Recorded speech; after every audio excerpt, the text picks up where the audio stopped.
Hello friends, welcome back to our channel AMIS study circle. और hopefully आप सभी लोगों की तैयारी ठीक चल रही होगी एग्ज़ाम के लिए। और आज हम एक बहुत ही सनसनीखेज मामले को डिस्कस करने वाले हैं और उस मामले का नाम है निमिषा प्रिया केस। ठीक है, तो आइए जानते हैं कि ये पूरा मामला क्या है, किस तरीके से इनको फांसी की सज़ा सुनाई गई है और 16 जुलाई 2025 को इनको फांसी दी जाएगी। क्या इनको बचाया जा सकता है या नहीं, भारत सरकार के क्या प्रयास होंगे, ये तो समय ही बताएगा। आज 9 जुलाई है और जानने की कोशिश करते हैं कि क्या इस स्टोरी का बैकग्राउंड था और किस तरीके से ये फांसी के फंदे तक लगभग पहुंच चुकी हैं। तो आइए थोड़ा सा जानकारी लेते हैं कि पूरा मामला क्या है। ये तस्वीर है निमिषा प्रिया की, जरा एक बार गौर से देखिए। ये है निमिषा प्रिया और ये केरला की एक नर्स थी, इनफैक्ट नर्स हैं। तो मामला ये है कि Nimisha Priya is an Indian nurse from Kerala's Palakkad district who has been at the centre of an international legal battle since her conviction for the 2017 murder. किसका मर्डर किया था इन्होंने? यमन के नागरिक तलाल अब्दो महदी का इन्होंने मर्डर किया था। जानेंगे सारा मामला। She has been on death row in Yemen's central prison and she is scheduled to be executed on 16 July 2025।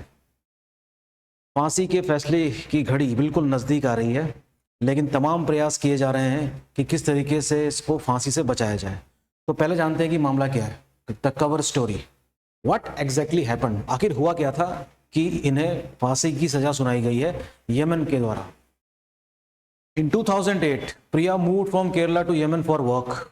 प्रिया के बारे में आप जानते ही होंगे कि एक नर्स थी और ये अपने कामकाज के सिलसिले में चली जाती है Yemen. She worked as a nurse for a government-run hospital in the Yemen's capital सना। आपको पता ही होगा कि यमन की राजधानी क्या है, सना, और वहाँ के कई सारे हॉस्पिटल्स में इन्होंने नर्स के रूप में कार्य किया।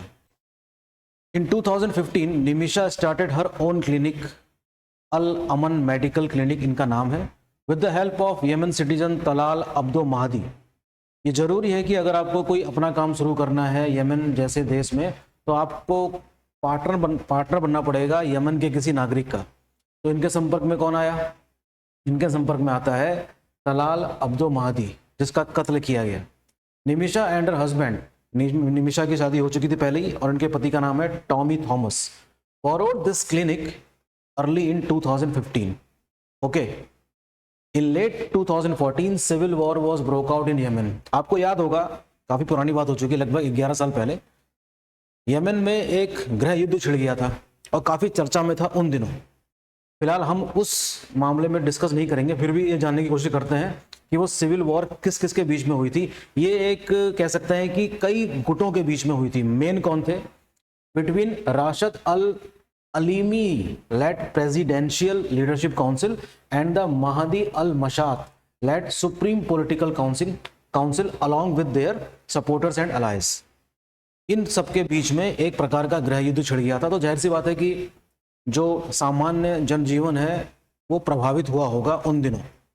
और मजे की बात यह है कि ये सिविल वॉर अभी किसी नतीजे पर नहीं पहुंची है, ये civil war still in progress मानी जा रही है, राइट। ड्यूरिंग द वॉर, जब ये युद्ध चल रहा था, Nimisha prefer to stay in Yemen due to investment she made in the clinic. Nimisha ने फैसला किया कि ये यमन में रहते हुए ही क्लिनिक में काम करती रहेंगी, क्योंकि काफी पैसा इन्वेस्ट कर दिया गया है और पैसे कमाने थे, पैसों की काफी कमी थी, right. In the mean while her relation with her business partner, आपको पता ही है इनके जो बिजनेस पार्टनर थे वो थे तलाल महदी। इसके और इनके बीच में संबंध काफी खराब हो गए। तलाल महदी ने निमिषा के पासपोर्ट और कई सारे जो दस्तावेज थे अपने नियंत्रण में रख लिए। Control all of her funds, सभी जो भी प्रकार के फंड्स थे वो सब कंट्रोल कर लिए हैं किसने? महदी ने। Even stopped her speaking with his family in India, और इस पर दबाव बनाता था कि इसको अपने परिवार से कोई बातचीत करने की जरूरत नहीं है, ये इसके पति की तरह बर्ताव कर रहा था, right. This led Nimisha to report to local police, जिसकी वजह से निमिषा ने वहां के स्थानीय पुलिस को संपर्क किया और ये सारी बातें बताई।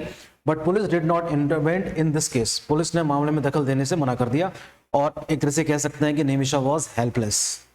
तो इस सिचुएशन में निमिषा क्या करे? Now Nimisha plan to sedate Mehdi. Sedate का मतलब ये होता है कि मेहदी को कुछ ऐसी बेहोशी की दवाएं दे दी जाएं जिससे कि वो बेहोशी में चला जाए गहरी, और सारे दस्तावेज फिर से क्या कर लिए जाएं, रिकवर कर लिए जाएं। तो कोशिश तो इसकी यही थी कि अपने डॉक्यूमेंट्स को रिकवर कर लिया जाए किसी तरीके से। लेकिन जिस तरीके से उसको सिडेट किया गया था, यानी कि उसने जो डोज दी थी वो दी थी केटामिन की, तो एक प्रकार का ये ड्रग है, लेकिन ये ड्रग की मात्रा कुछ ज़्यादा ही होगी, ओवरडोज हो गई, जिसकी वजह से महदी की क्या हो जाती है, मृत्यु हो जाती है और वो मर जाता है। तो overdose of ketamine causes what, death of Mahdi. अब आप खुद सोचिए उस सिचुएशन में रहते हुए कि जिस व्यक्ति को आपने बेहोशी की दवाई दे रखी है वो मर जाता है, तो ऐसी सिचुएशन आप क्या कर सकते हैं, क्या बीती होगी उस समय निमिषा के ऊपर कि ऐसी सिचुएशन में क्या किया जाए। अब व्यक्ति तो मर गया है, अब उसकी लाश को ठिकाने भी लगाना है, तो आप समझ रहे हैं कि कितना खतरनाक सीन बना होगा उस समय। तब निमिषा ने क्या किया, now Nimisha have to dispose his dead body. अब उसकी लाश को क्या करना है, ठिकाने लगाना था। For that she took help from another nurse, जिसके लिए इसने दूसरी सहयोगी का, एक जो नर्स थी उसका सहयोग लिया, और इन्होंने महदी की शरीर के टुकड़े कर दिए और उसको किसी टैंक में डाल दिया। लेकिन ये बात बहुत दिनों तक छिपी नहीं, और जल्दी ही पुलिस को ये सब बातें पता चल गई, और निमिषा और उसकी जो मदद करने वाली जो नर्स थी उसको गिरफ्तार करके जेल में डाल दिया और मुकदमा चलाया गया। मुकदमा काफी लंबा चला। In 2018 Nimisha found guilty after the trial and sentenced to death. और 2018 में ही क्या है, निमिषा को मृत्यु दंड दिया जा चुका था। ठीक, लेटर निमिषा रिलेटिव्स, आप जानते ही हैं कि जब इस तरह से की सिचुएशन हो तो उसको बचाने के प्रयास भी किए जाने चाहिए। तो निमिषा के परिवार ने एक सेव निमिषा प्रिया इंटरनेशनल एक्शन काउंसिल का गठन किया और अपनी आवाज उठाई और कई सारे ग्रुप्स को मोबिलाइज किया। किस चीज के लिए? The group was work to negotiate for Priya's release, जिससे कि प्रिया की रिहाई, प्रिया को रिहा करा जा सके। इन सब चीजों के लिए ये काउंसिल काम कर रही थी।